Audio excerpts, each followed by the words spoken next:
আসসালামু আলাইকুম, শুভ দুপুর সবাইকে। দুপুরের শুভেচ্ছা। দুপুরের জন্য আমি রান্না করব এখানে যে আলু, পেঁয়াজ, সিম, এই পেঁয়াজ পাতা দিয়ে ভাজি করব।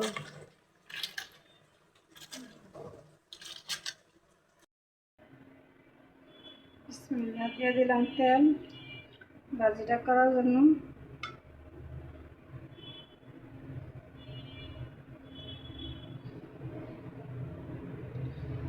দিলাম কাঁচামরিচ, পেঁয়াজ দিলাম, দিয়ে দিলাম লবণ, হলুদ দিয়ে দেবো।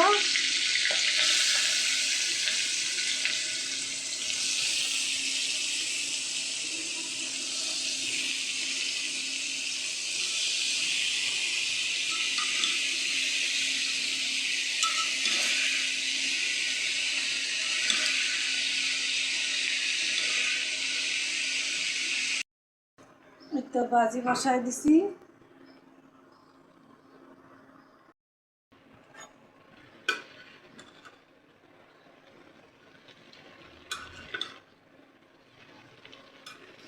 ভাজিতে কত পানি উঠছে দেখেন।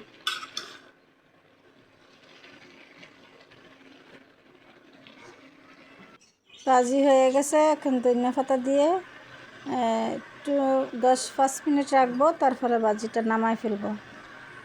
ধনিয়া পাতাটা দিয়ে দিলাম, একটু বেশি করে এই ধনিয়া পাতা দিছি। এই ভাজিটা একটু ধনিয়া পাতা বেশি দিলে ভাজিটা খাইতে ভালো লাগে।